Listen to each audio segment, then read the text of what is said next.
Welcome, heroes, sidekicks, villains, and civilians to the universe of superheroes. Today, we're going to kick, punch, and fly into the genre that has the most action, drama, and suspense. We'll dive into what makes a hero a good leader and how those characters have impacted our lives. So buckle up, bite down on this thrilling page turner, and always remember, just believe in yourself and you can be a hero.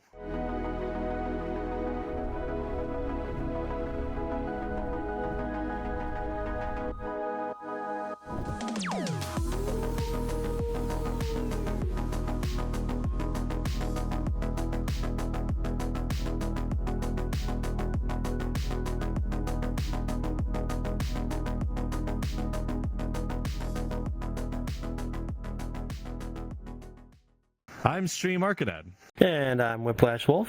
And I'm Ryker. Oh my god. Sorry, brain fart. You're fine. Yeah, thanks.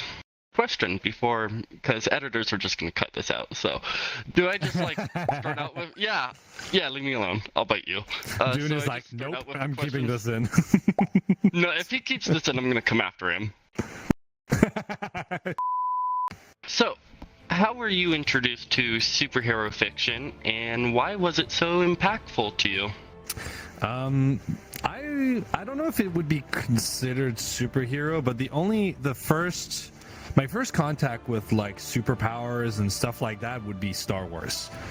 Now, I don't know if that fits with the scope of a superhero, but it is fiction. It is abilities.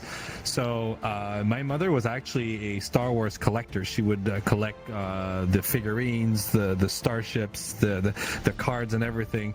And my uncle as well was a collector. So obviously when it came time to Christmas, my parents loved giving me, my brother, and my sister some Star Wars toys. She would keep a few for herself, unpackaged, and there's a few that we could unbox. She would go around looking for discounts and coupons and stuff, and it was really popular because I think Star Wars, the first episode, first aired in movie theaters in 1986. Editors correct me if I'm wrong, but basically it was before I was born. So I've always been fascinated by the Star Wars universe personally. I've always found it really cool, the Force, the Jedis, the lightsabers, but the futuristic environments, the space traveling. So it's something that has always inspired me. I think it's probably why I've been so into spaceships, stars, traveling, galaxies, planets, and futuristic stuff. I think it's probably because of that. And I've always been fascinated by any side of game that portrays that. Mass Effect would be a great example. Dead Space, which I know Whiplash you love as well. I love these environments. I think they're really cool.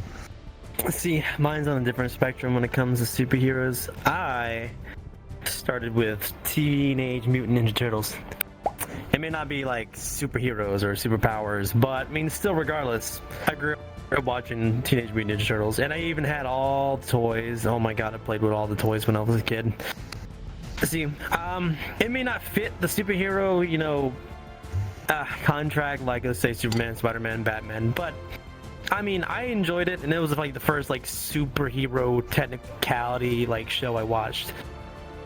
But it's what I grew up with, and I really enjoyed it. Or if we wanted to talk about, maybe, to be fair, Powerpuff Girls. I love that show as well. That was really good. It was. I watched that so much too as a child.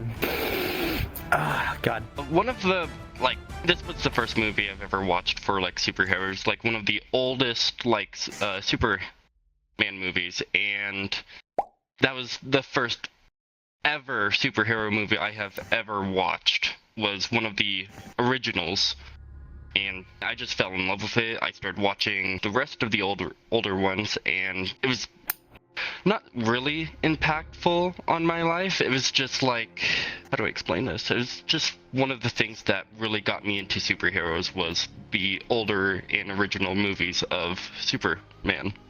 See, I've never I've seen when I was a kid. I saw Batman, Spider-Man, all that the Marvel and the DC universe. I saw a few. I remember watching the original Batman movies, and I remember the first Spider-Man that came out.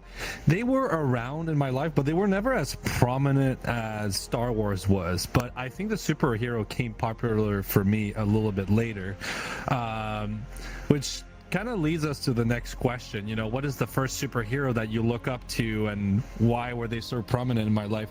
I would say after really getting a kick out of actual superheroes, it would be Iron Man with Tony Stark. He is a bit of a jerk sometimes, but as his abilities and stuff, the fact that he can create everything he wants, he's a tinkerer, he likes to make stuff, that's something I've always been really into. I've always been a tinkering type of person.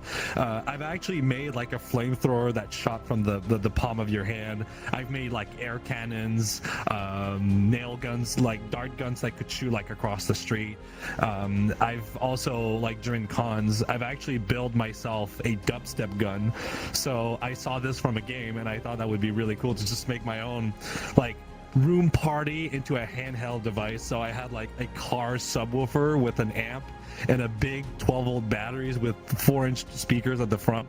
I'm gonna send a picture for the editors, but it's one of the hundreds of different things I've built in my life. So I gotta say, Tony Stark has always been one of my favorite. I just find the Iron Man suit, the fact you can fly, you can go wherever you want, it's just so cool.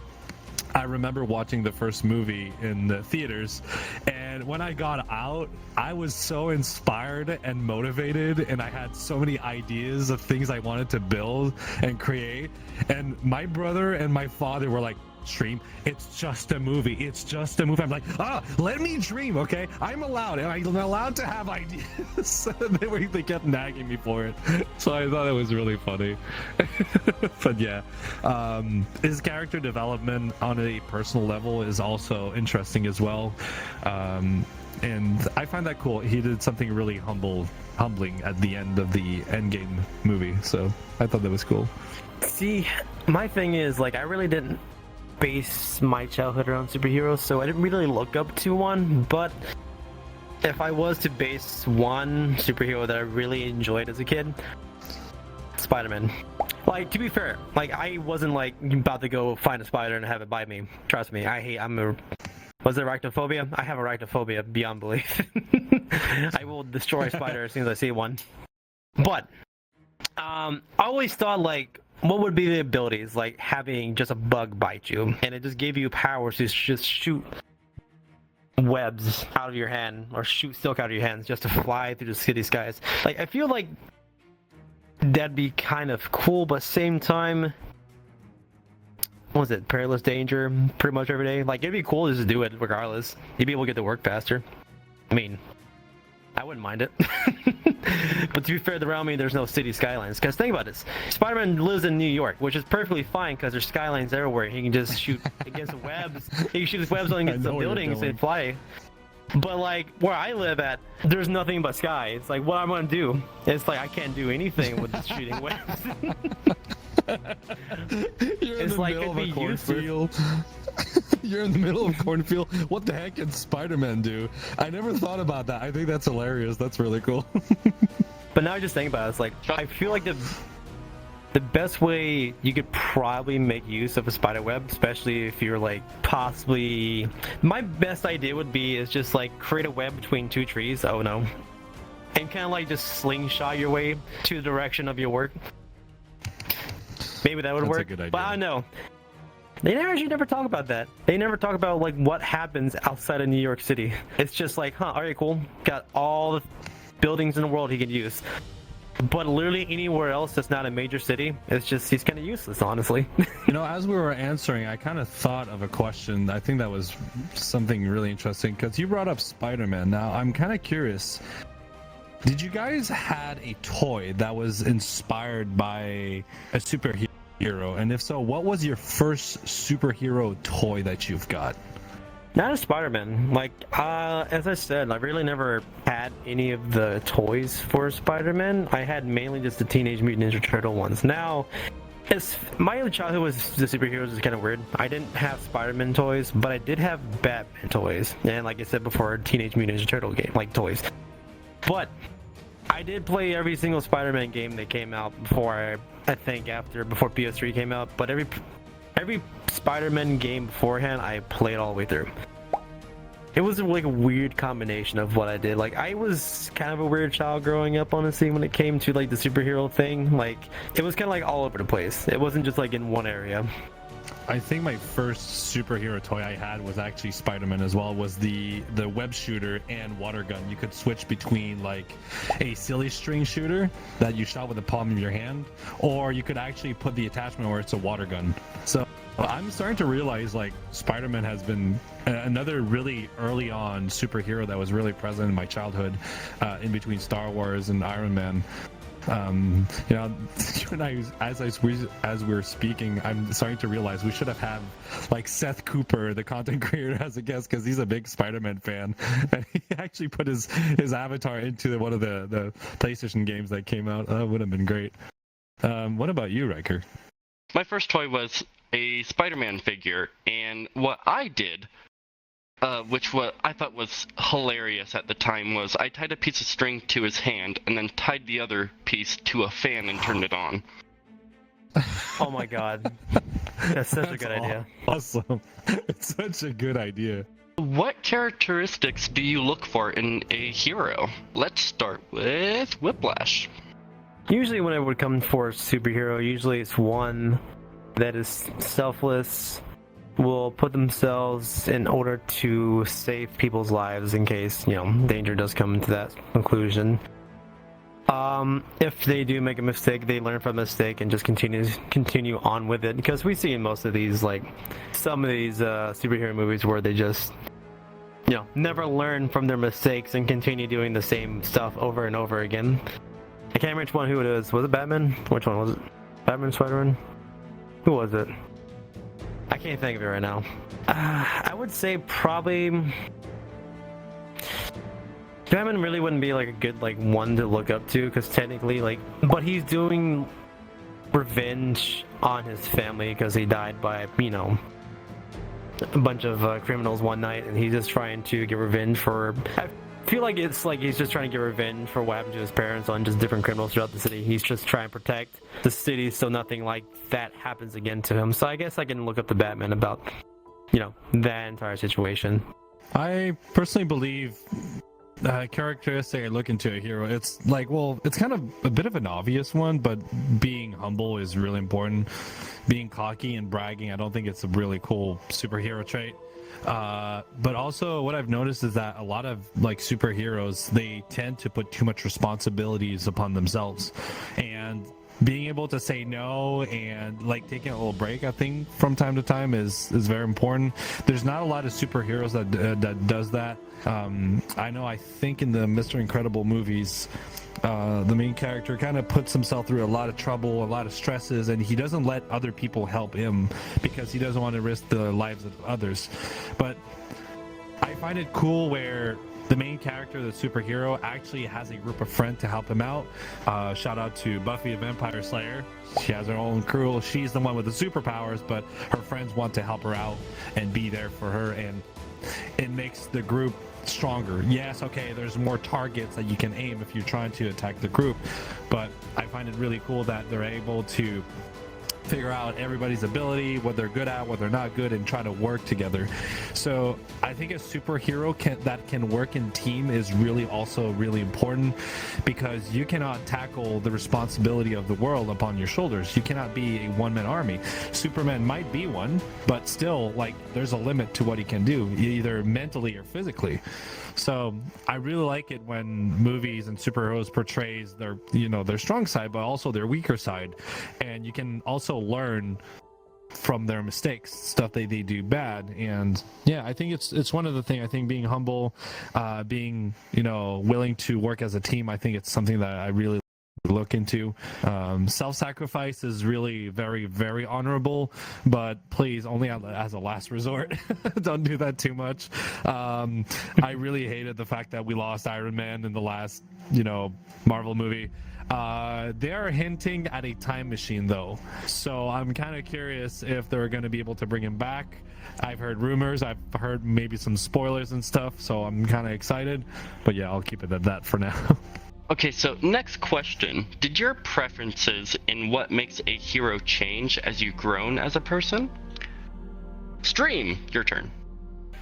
Did my preferences in what makes a hero change has grown as... I don't think so. It's been pretty much the same thing.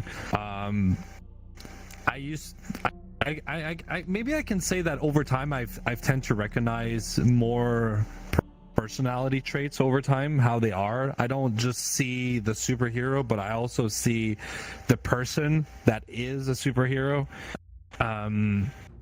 So I don't feel that my preferences has changed over time. It's just more that I've been observing things a little bit more and then focusing on them. And they've changed more because of the personality behind them. It's not because I don't like the character. It's just I discover new fact about them, who they are as a person, what they can do. So yeah, it's kind of a tough one to answer, to be honest. Sacrifice, being humble, willing to help out people. It's always kind of been the same thing for me. So yeah, I don't know what else to say about it. Sorry. My preferences really haven't changed much either. Now, I mean, sometimes I could question like the characteristics of each superhero that may come out, honestly, based on what they do, but like what I see as a hero still hasn't really changed much. It's still the same thing: selfless, learn from mistakes, save people. Pretty much what would make a superhero a superhero. I believe none of you thought of this. Megamind. Oh yeah. Villain to hero. He literally made his own hero so he could fight that dude instead. But then realized he created a villain, and then he became the good guy. Who was it? Wasn't it Groot too, like in the Minions or in Despicable Me? Wasn't Groot like the same way? He was like wanting to be a villain, but in the end he became the good guy, regardless of what he tried to do. I personally love those movies. I think it's good. I really enjoyed Megamind because it was so different. Your point of view is not towards the good guys, actually towards the villain. So I've always enjoyed those types of movies. Cruella was another one from the 101 Dalmatian. They recently made a movie about it where we took the point of view of the villain, how she became the villain. But Mastermind was the opposite. He was the villain and he became the good guy. So I think it always makes for something interesting, have a different perspective, understands the villain a little bit better, because they do have a background. They do have a very, very interesting background, in my opinion. The movie Joker was also a really good one. To be fair, the Joker is kind of hard to watch sometimes, but it's a very good description of how someone becomes a villain over time, honestly. But he's technically the villain, but in the eyes of what the American people will see, he's the sort of anti-hero. At least from what I remember from watching that movie. That movie was so well done. It was really a dark movie, but the acting was amazing. I forgot his name. Joaquin Phoenix. Yes. He did a fantastic job on that movie. It was it was not a very pleasant movie, but it was very interesting, and the acting was flawless. Amazing. Great movie for that, honestly. Yeah, there's some parts in that movie that made me feel so uncomfortable. The thing is, I feel like if someone can actually make you feel that way, because to be fair, the way they were trying to make you feel uncomfortable is based off real life people too, honestly. It's stuff in the film happens in real life and we just become uncomfortable with it because we're just not used to that kind of activity from people. So we just try to find different ways to cope with it, and in the movie it just kind of shows exactly how we do it. Back with Megamind, people growing up, they saw him as the villain. But when he grew older and he realized, not everything has to be bad. Like, you could see that as yourself. Like, you see your parents, they want you to be this. But as you grow older, you can make your own changes to yourself and not live up to the expectations of your parents, and you could grow from that. Is there something specific in this genre that has kept you interested and compelled? I'm not really. I will say this, like, honestly, when the Avengers movies were still being made, like, those kind of, like, kept me interested in superheroes and, like, going to see the films and just seeing it because it's, like, all the heroes combined into one movie, and honestly, it's great. It helps me with ADHD. It keeps me, like, very focused on that one thing. But, otherwise, not really. I don't really watch superhero movies more. I watch horror. I'm on the horror side of stuff and like comedy. But I will say this: I'm looking forward to the Deadpool 3 movie coming out this year. I will definitely go be watching that. Oh, I love Deadpool so much. Honestly, if I would be to start cosplaying again like I used to, if there's one character that fits my goofiness, it would be Deadpool. The problem is everybody was doing it, and I don't like to do what everybody else does, so I didn't do it when I was a cosplayer. But I was hoping to wait a little bit for that, that heat to die down, because the type of goofiness he does, it's totally me. I'm just holding back all the time, to be honest. What I really love about the superhero genre is always the first movie where the character discovers he's a superhero and he gets his suit, he gets his powers, he figures out who the bad guy is. I've always found that part super interesting. Iron Man was a really good example for that. The Spider-Man movies were also really cool. Trying to think of the other ones. Batman too, how he builds up, his weapons, his gadgets, his Batcave and everything. Oh my god, it's so cool. I love the gadgets. I'm always a fan of those. I think I'm pretty much a fan of all the superheroes that don't have power, but they just have gadgets and tools to help them. I just find that cool. You know how at the end of like almost every single Avenger movie, and like Shang-Chi for instance, at the end of that movie, Wong or whatever his name picks them up because there was like a signal out in space or something, and I'm really excited for a second movie on that, because that's what keeps me interested in movies, is literally just the lore, and there's a specific word I'm looking for, but I forgot what it is. So I find the Marvel lore to be very, very complicated, and it's cool that they're all interconnected with each other, but man, it is really hard to keep up sometimes. It's very difficult. There's a chronological order for every the movies if you want to watch this part, because they have a timeline you have to follow. It's a little bit ridiculous sometimes. It is well thought out and it's really cool, but sometimes too much is like too little. So there's a sweet middle ground that you need to look at. I go to the movie theater like once a year, so I would need to go almost every month. It feels like sometimes it's not the case, but yeah. Yeah, especially how much lore there's to that place. I would stay in the loop with Top Dogs Podcast by subscribing to our YouTube channel and ringing the notification bell. Follow us on your favorite podcast platform and hit that follow button to get notified about every new episode that we bring out. Show your love by leaving us a quick rating and connect with our community on Discord and Telegram. You'll find all the links in our link tree below, and thank you for your support. Hey Top Dogs fan, want to snack some awesome perks while supporting us? Check out our server subscription on Discord or Patreon. Become a podcast supporter and get exclusive behind-the-scenes footage, join supporter meetups, and use custom hand-draws emojis featuring the Top Dogs team, and chat with the podcast team and fellow fans. Plus, don't miss out our brand new After Dog show for mature audiences only at just $2.99 a month. Craving more? Upgrade to the podcast supporter plus for $5.99 a month and enjoy enjoy episode voting, suggest podcast episodes, and join our live audience without needing a VRchat account or VR headset, as we now offer the live streaming services directly on our Discord server. Plus, get exclusive sneak peeks of upcoming ideas, merch drop, and much more in the future. There's no obligation to join these subscriptions, but your support generally makes a huge difference for all of our team. And for those who've already subscribed, a heartfelt thank you from the bottom of your hearts. Of our hearts. Our hearts. Now, for the question of the week. If your persona was a superhero, what kind of superpower would they have, and would they have an arch nemesis? This one's by Justin the Firewolf Dog. If my persona was a superhero, my power would be literally fire. He literally shoots fire and breathes it, but I don't know if my persona would have a arch nemesis. Just like this. This one is... this one is from Pell. He says, probably waterbending / hydrokinesis.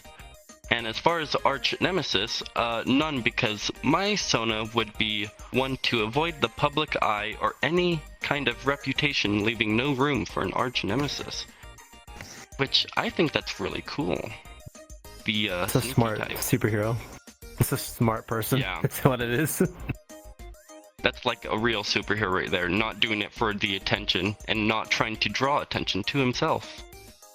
This one is by Bodhi. He says, if I had to pick on for my persona, it would be shapeshifting to give you the chance to fly, swim, or change into any animal you want so you could live your best life. I think being able to shapeshift would be another one for me, because it is just convenient. If I need to fly really fast and get somewhere, I can turn into an eagle. If I want to get something at the bottom of a lake, I can turn to a fish or a dolphin. If I want to be able to go dazzling fast across like a desert or something, I could be a cheetah. So I think being able to transform into any sort of animal can be very convenient. Mother Nature is quite a powerful superhero, and I guess my arch nemesis would probably be pest control. So that's probably going to be it. Oh my god. See, mine would probably be just the power to, turn invisible. I just feel like it'd be fun just like being behind the wheel of my car, driving down the road, and there's no one sitting in the seat. The car is just driving itself. Not Tesla, like my cars. But also, mainly to be fair, the reason I would love to just be invisible is just so I can scare the shit out of people. Phasmophobia in real life. Exactly. Just like toss a paper towel, like toss toilet paper just at them, like just roll it out of the bathroom. I would hire you for sure. I'm gonna say this, if Elon Musk is watching him while watching this, do not give this man the power to become invisible. Yeah. He doesn't Please need it. do. Oh, No, I do don't, need it. don't, please. Oh, yes I do. Oh, yes I do. For me, I would choose teleportation. Being able to just travel the world for free. That would be nice. Visit all my friends I and all thought that. about it. Just with a thought, I could be there instantly. But then the That would be drawback really to that is convenient. everyone would come to me, be like, hey, can I go this, go here, go there? Like, come on, let's go this here. Like, take me there. That's my arch nemesis right there. It's my friends. The government is going to take you away and use you. That's probably what's going to end up happening. Mm-hmm. Well, they gotta find me first. I could teleport to the moon. To be True. fair, also part of the invisibleness is whatever I touch also becomes invisible. As long as I'm holding it. So, that's the other thing. Also, too, technically I could travel for free anywhere, and just sneak onto a plane. Which medium do you prefer to consume when you are indulging in superhero fiction? The video games are really fun, but the problem I have with video games is that they're never really accurate to the movie. It feels like it was inspired by the movie, but it's whole different thing. So I just like the movies a lot. The comics are good, they go into more details, but it's what I like about the more modern superheroes is just the special effect. Like it's really cool how they do that. As a content creator, I do appreciate good special effects artists and the way they do it, and I find that really cool. But yeah, I would say movies, theater, or a big screen at home or projector. Like the video games are fun and stuff, but honestly, I've found myself like in my life not playing video games as much anymore. I kind of honestly just get on VRChat to do this, and if I get a chance to play Cyberpunk 2077, but I do find myself watching movies at home with my friends. Like last night, I kind of watched Django Unchained. It's not a superhero movie, but it's definitely a damn good movie. But movies for sure. I agree with both of you. Movies all the way. Yeah, comics, they're good. They give you a lot more detail, and they are, you know, the originals. And with the video games, they add more stuff to make the games interesting, which I prefer to stay with movies because, you know, they don't really change anything. They try to keep up with the comics and all that. Just keep it original, not add anything special or new. What would you want to see done differently in this genre of media? I think it's always the same, like, okay, the character figures out he's a superhero, then everything goes well, he's having fun, then the bad guys show up, then there's this epic fight, somebody dies, and then everything gets better.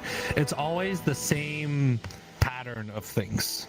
It's one of the reasons why I like Joker so much, because you can't really tell if there's a good ending or a bad ending. It's just what's going on, you know. It's kind of weird. It's very different. It feels more artistic, while the superhero movies is very American like, where it's just always the same elements, and then, you know, a big fight and then resolution and everything goes well.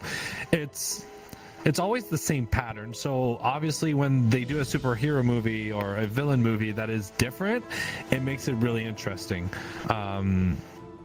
I kind of like it where in the Avatar movies, you know, that by James Cameron, it kind of had that vibe, but it was a little bit different. It felt like there was a first problem, then they settle it down, and then a bigger problem comes out, and then they figure it out. I thought that was really cool in the Avatar movies. Even the second one, they start off right off the bat, there's a problem, how do we fix this? So they had the two Avatar movies had a slightly different pattern from the standard superhero movies that I see all the time. So I thought that was really cool. I have to agree with Stream on this one. All like at least American movies have the same like story plotline. It's superhero, like either they get their powers, they learn how to use their powers, villain comes out of nowhere, they fight villain, climax happens, the ending happens. Now the ending is usually like they have like the girl they've been trying to fight over, you know, to save their lives and get the romance ending. But yeah, I would like to, but yeah, Joker is one of those movies, like, honestly, you remember The Dark Knight whenever Heath Ledger did Joker? Honestly, I know Batman was like, you know, the favorable superhero, but I was very much enjoying like watching Joker be himself in that movie. Like, I know he was being the villain, but he was being such a good villain. It's like, man, I kind of want Joker to win. Yeah. Like, it was such a good like addition to the Joker. But the Joker, the movie itself, though, you're right. You don't know if it's a good ending or a bad ending. And like going throughout his life, you don't know if he's being the villain or being the hero. And I kind of like that idea of like there's no like there's like no solid ground on what he is. It's like you kind of leave it up to yourself on what you think Joker is going to be. Especially, isn't the second movie coming out soon? I have no idea, honestly. I'm definitely looking forward to it. That's definitely a movie that I'm going to go. It's probably why I don't go to the movie theaters, because all the superhero movies, they feel the same to me, honestly. But the Black Knight movies were really good. You know, that point where he's in that pit and he has to get out, that felt like a first problem, then he resolves it, and then another one, and then he resolves it. So I think it's probably one of the reasons why the Black Knight, the Dark Knight was really good, is because it had a slightly different structure from most of the American movies. The Marvel movies at the end, they all kind of feel the same. I'm probably going to get a lot of hate for. All the characters are great, they're amazing, but if you look at the timeline, what happens in the movie is quite repetitive. They're still good, they're amazing. Please don't send me hate mail in my messages. I love the Marvel movies, but they kind of feel repetitive a little bit at times. Probably why I'm not going to the movie theaters anymore as much. I feel like Deadpool helps like I feel like Deadpool helps like kind of like annihilates that idea, because they're usually like, oh hey, like there's a problem, oh they solved it already, and then here comes another problem, and Ben's like, okay, we'll stick with this one, and then they solve it, and Ben's like, oh shit, this problem came out of nowhere, and then they have to fix that one. But I also kind of like Deadpool because he's not like the hero or the villain, he's just kind of like existing, honestly. Yeah. He just does whatever he wants to do. What I like about Deadpool is that, if you guys know me, I love a little bit of chaos, and he brings that just perfect amount with humor and comedy and random stuff that you're like, what the hell did that come out from? Like, it keeps you on edge. Like, you never know what's gonna happen. So I think the Deadpool movies were one of my favorites. The comedy is just stupid. It's like so random, but I absolutely love the Deadpool movies. Like, I agree with both you. Like, they don't change. They're always the same. Like, the superhero wins in the end no matter what. But with the Infinity War movie by Marvel, that one's my favorite one because the heroes lost for once. That's what I want to see more of. I want to see more of the heroes losing than just, winning and then, oh boom, movie's over. Like, if they lose more, you could, they will continue with the next movie, and they will learn from that experience. Like, yeah. Oh god.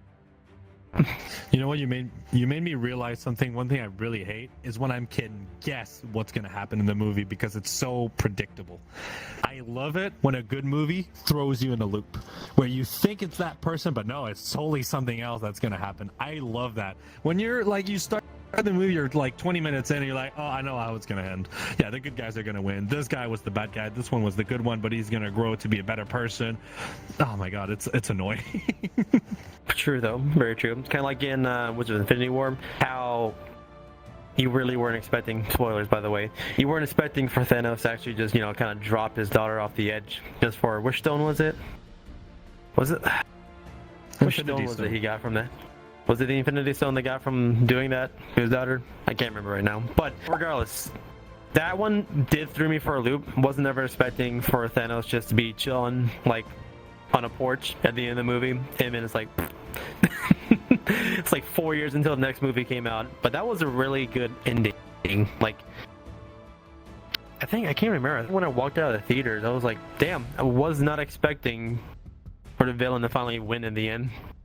Okay, what would be a realistic perception of superheroes within today's society? Someone who can run this country. Oh god. Nah, legit though, like, I don't know, at this point, like, everything so far in today's society is kind of like, such a good question. There's not like a lot of, I mean, there's war going on, but there's just so much other things too going on. It's so hard to like decide on what a good superhero would be now, because it ain't really saving us from like villains, like, unless you're talking about normal war that happens between countries so often that it's just like, it just happens now. It's just regular. Me, it would just be something from like trying to save the society as it is, honestly, because there's just so much depression and, god, what's it called? Aggressiveness and just drama and stuff like that online. Like, honestly, existing online is just, this is mentally draining, honestly. Like, you try to go on Twitter just to have something, like, try to look for something fun, and you just get blasted by drama, and then you finally get to the one thing you're looking at, and you're like, bro, I'm done with the internet for today. Someone who could actually look for not just themselves or the government, but look towards the people and what help they need. It's hard to give people inspiration. It's hard to give them what they need, because in the end, it's just not gonna fix the problem. It's just so, it's so messed up right now. It's so difficult. Oh my god, I don't really know. I don't really have an answer, sadly. Since nowadays we have the power at the touch of a screen, what is something you too can do that could be considered a superpower online? Well, back in the days, we didn't have texting and messaging, so you could consider it as telekinesis. or empath, not empath, telepathy. So you can actually communicate with your friends.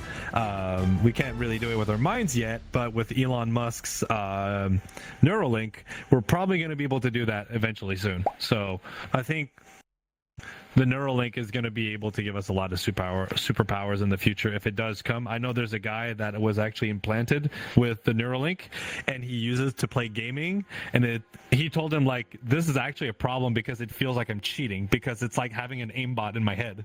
And he was saying that probably in the future with esport, people that have the Neuralink would probably have their own class of ranking because it's so overpowered. So I think that's kind of crazy. But it's interesting. For people that have disabilities, I think it's going to be an amazing thing, an amazing tool for those people. Give them hope, give them something to be excited for. I know a friend of mine, he is losing a lot of mobility. He has a degenerative disease where he's losing motor function with his nerve endings. So he was like, dude, if like Elon Musk needs a tester for the Neuralink, he's like, sign me up because I'm losing my mind here. I don't like where this is going. So I'm like, that's very interesting. Another way of seeing things. See, I didn't even know that was happening.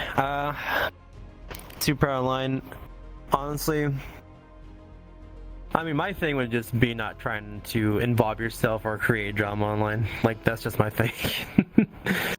Because honestly, drama has a hold on people, like it's their lifeline. And creating it is just like giving you attention. At least from what I've seen online. I try to like stop looking at it, but it just pops on my page every single day.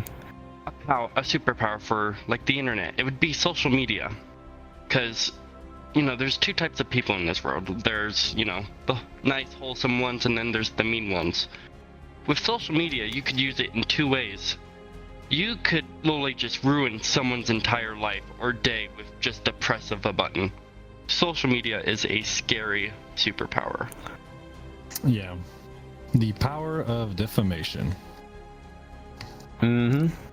To be fair, Don't it'd do be that. nice. Just what if social media just kind of disappeared for a week? People would freak out. I wouldn't give a crap, honestly. I just go about my normal day. Me neither. I wouldn't care. It's like, it's not. Here's my thing, is especially with people who like. I know COVID was like a reasoning for why social media is the way it is now, especially everything like online.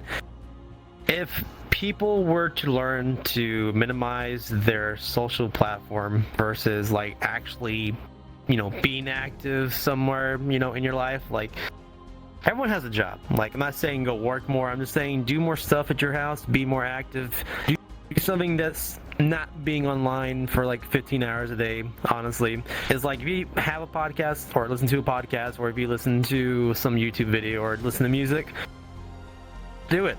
Honestly, when I'm working every day, pretty much my life for like 12 hours a day, I'm listening to music non-stop. That is like a great way to pass time. Like, listening to music is probably the best thing to ever exist. I'd give up everything for music, because music makes you happy.